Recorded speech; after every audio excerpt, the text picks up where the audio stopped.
Hey everybody, welcome back. So today we're going to talk about something really cool, which is this legendary kind of sequencer that had two versions. The first was this Ryk M-185, and then later Intelliel basically rebuilt it and called it the Metropolis. And there's information about that here. We're basically going to build this. Um, so this thing is awesome. It's made to work in the Euro-Rack system, and it works based on these stages. So it has 8 stages, and you can see that there's 3 rows of controls, one for each stage. And you can control the pitch of each stage. You can also control this pulse count parameter, which we'll talk about, and then also this gate mode.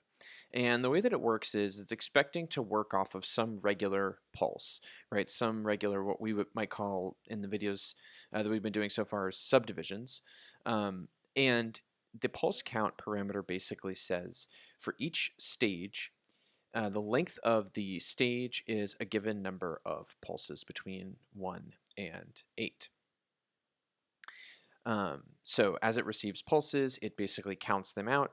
After it's received however many for a given stage, it advances on to the next one, and when it moves on to that next one, it starts to send out a value that is associated with a different pitch for that stage. This final mode down here, gate mode, basically says how does it activate events for each of those stages. And there's 4 modes there, starting from the bottom. The first one is the whole stage is at rest, so it doesn't output any events. The second one up is it outputs a single pulse or sort of a single event whose length is equal to 1 pulse. The third one is it outputs pulses for the duration of the stage. So in other words, it outputs as many pulses as whatever the pulse count is for that stage. And then the top option is it is one event whose length is the length of the entire stage. So the top one here and the third one down are similar in that there's only one event, but they're different in that the top one, the length of that event, the length of the gate, is the entire stage, and for the third one down, the length of the event is just a single pulse or a single subdivision of our main BPM or whatever we want to call it. And on top of that, the sequencer has some features like it can do pitch slides, so you can glide or interpolate the pitch between the different stages, and you can set the amount of time that interpolation takes, and you can also indicate using these buttons down here when those slides should occur, basically between which stages those slides should occur. It also allows you to skip certain stages, so these buttons are kind of dual function. They handle both the sliding as well as the skipping, so you can have it just hop over one. And then you can also set the length of, I guess you can scale the length of the gates as some proportion. So, a single pulse is however long, or a single sort of the interval between 2 pulses is however much time, and this is some proportion of that time that will actually open the gate and trigger presumably an envelope. There are also a bunch of other features like the ability to load in custom scales and things like that. What we're going to do today is really focus just on these 3 sections here on the right hand side, the pitch, the pulse count, and the gate mode. And then in a future video we'll implement the custom scale thing, and then we'll also implement the slides and the skips. Alright, let's get into it. So we'll start off where we always do, with a transport and a phaser. We're at 150 BPM today.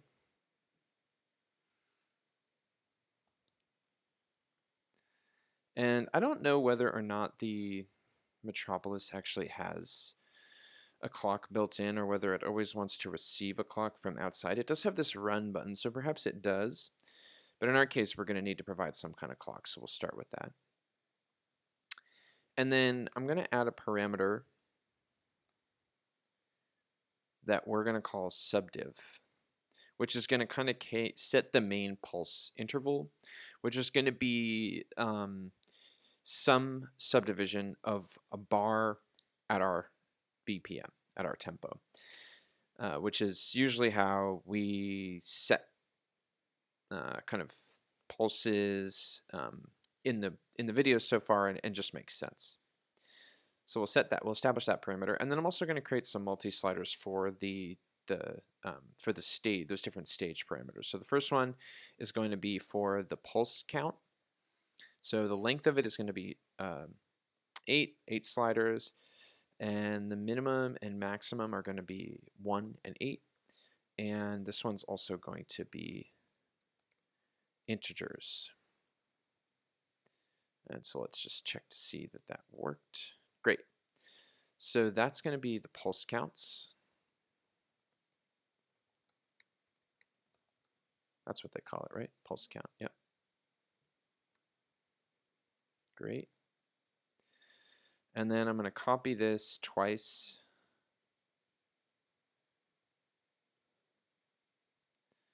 The next one down will be the mode, the gate mode. And for that one,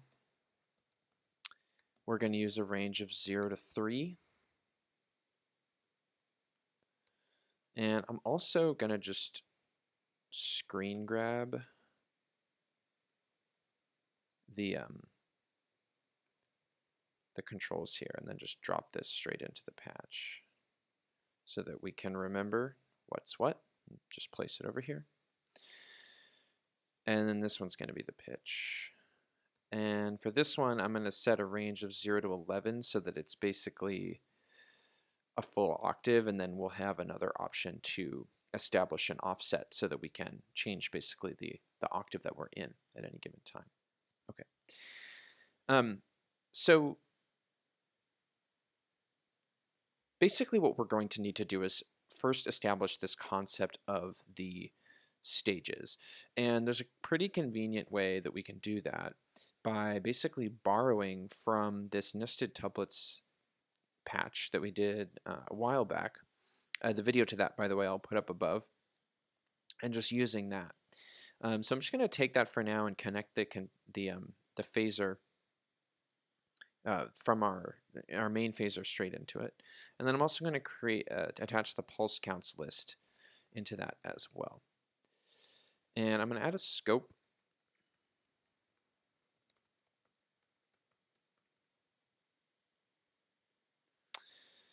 And attach it to both the main phaser and the container. And now I'm going to send in a list of integers into the container. And you can see that what we're getting here is some type of subdivision, right, where we're dividing this main phaser into shorter phasers, but the length of those phasers is not regular, and that's because the length of each of those phasers is basically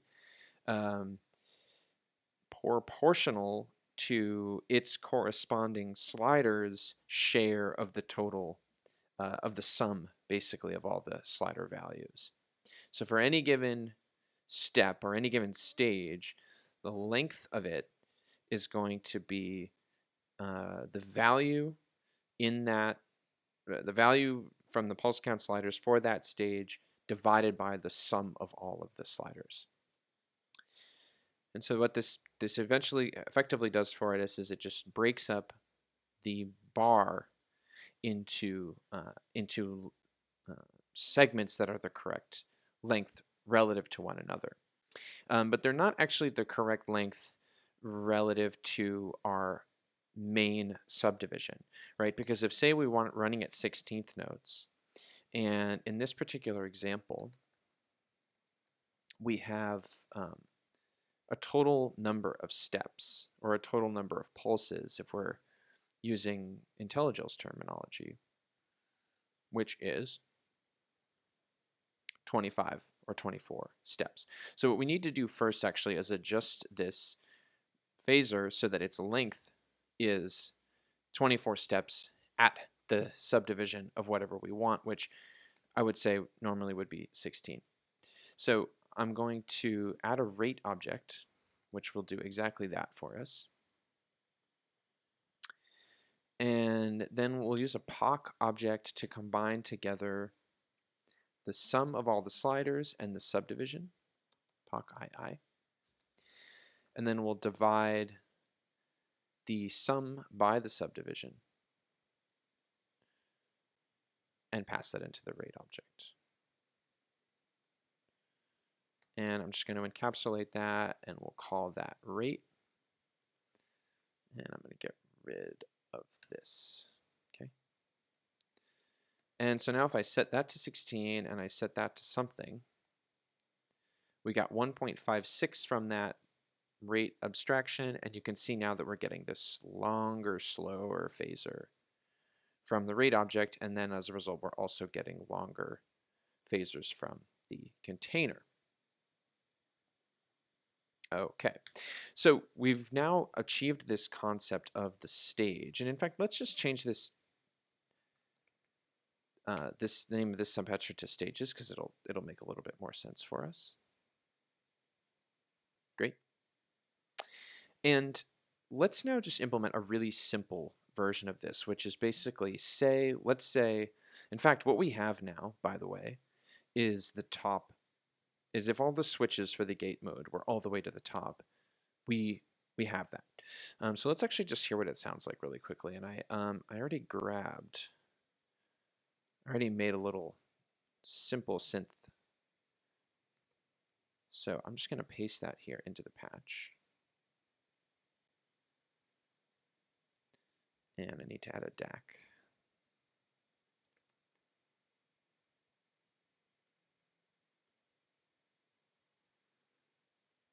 And we also need to get some pitch. So let's add a stash object. We're going to give that mode 1. And we're going to pass the pitches into the first inlet. And from this stages subpatcher, we actually already have from right here a running count of what stage we're on. And again, if you want to know more about this patch, just go watch that other video. But you can see we're getting this running count here of what stage that we're on. And so we can use that then to look up, using the stash object, a pitch value. And we'll add some offset, like 60, so that we get basically like a normal MIDI note.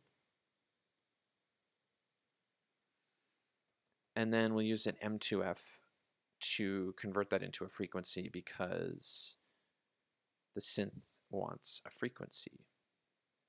And in fact, the M2F's already there, so I'll just get rid of that one and replace it with this one.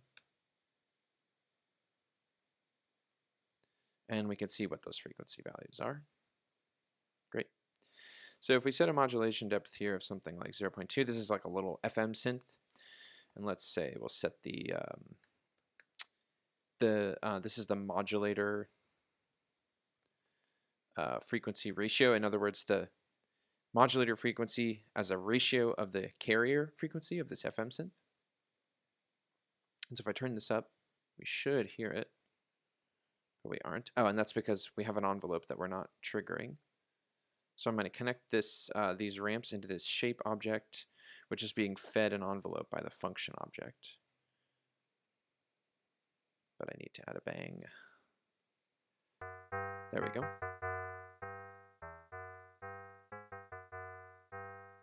Sounds like we only have it in one channel. There we go.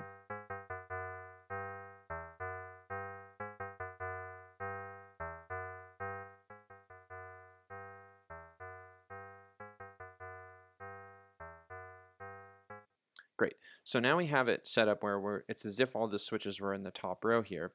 Now let's do those other modes. And to do that, I'm going to create a little subpatcher. Call it modes. I'm going to add an inlet, which is going to accept the stage phasor, we'll call it.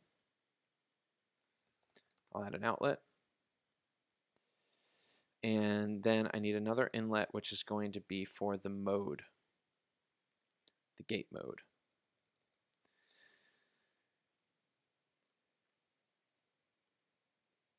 So we have 4 modes, and one of them, the first one, mode 0, is basically send nothing. So we're just going to want to send 0 out of this subpatcher anytime the mode is 0. So we'll just need 3, and we're going to use a gate object, and we're going to pass the gate mode into the left inlet, and we're going to pass the phaser into the right inlet. And just like we did here, we're going to use another stash object to be able to basically play back that gate mode. And again, we're going to be looking that up with the counter, the stage counter that we get from the stages subpatcher. So I'm going to connect this all in. So now on each stage, it's going to look up the stage from this mode stash. It'll look up the mode using the stage number, rather, from this mode stash. And it's going to look up the pitch, which we already did. We'll just label that. Great. And that's going to get fed into this subpatcher. And then we're basically going to have 3 paths through which the signal will flow, or can flow, depending on, but which one it flows through will depend on the mode that we have selected. So the first one is nothing, or 0 is nothing, so we don't have to do anything. That's already handled. The last one is actually just going to be passing straight through the input phaser, and we already heard that result, right? So that's if the toggle is all the way to the top. The second and third ones require us to subdivide the phaser according to the pulse interval. So what that means is that we're going to need to get the pulse count for that stage. So we'll add one more stash here.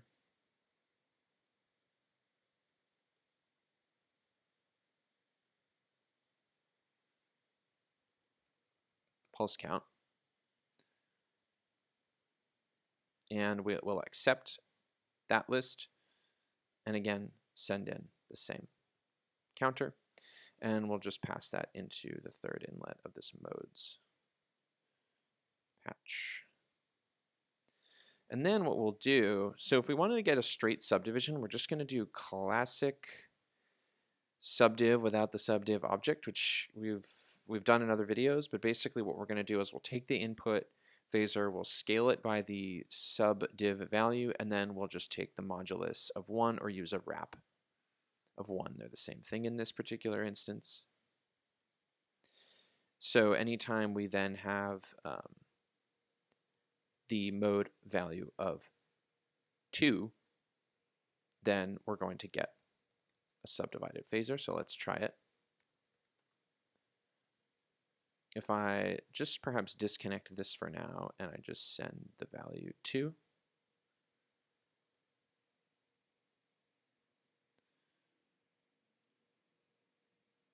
we should be receiving, but are we getting the pulse counts? We're not. There we go. We had to update the pulse count stash. Great. And if we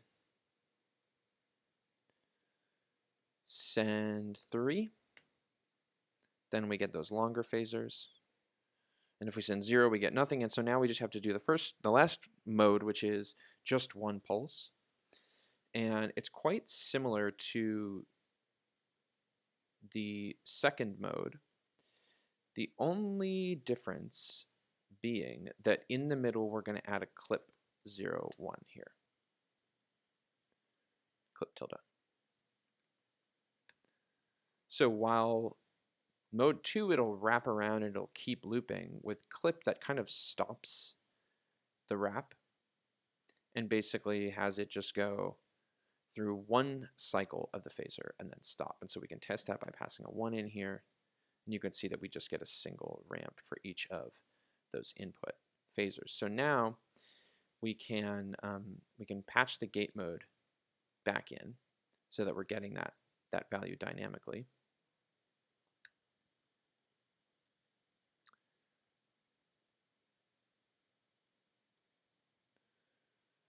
And now if we turn up the volume, we should hear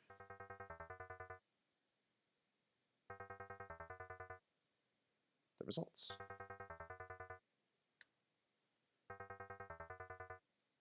So we can add a number box here just to keep track of what step we're on. And if we set everything maybe to crazy pulses, you can hear there's that one gap. We can add a rest.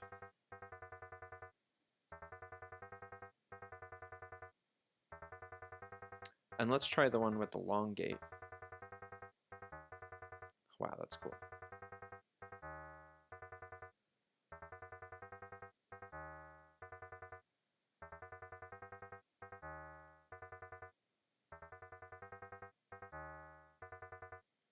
So that's it, actually. So all we did was we took in a phasor, we adjusted the length of that phasor according to the subdivision that we want, our sort of our pulse interval that we want, and the number of pulses that makes up one entire revolution of this sequence.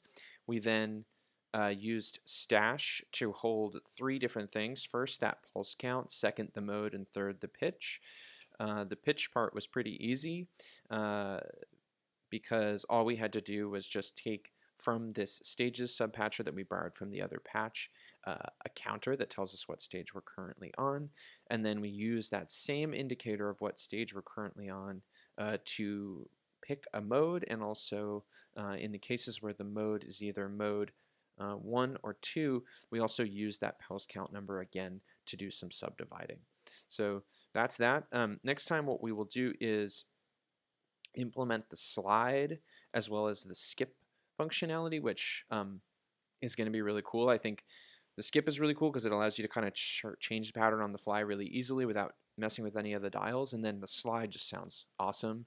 And if you have like a analog synth, you can really make it sound like a 303, which is cool. So yeah, enjoy this. The patch is going to be down below. The links to some of the supporting resources here will be down below as well. As always, if you're enjoying these, please hit the like button and subscribe, and I'll see you next time. Happy patching.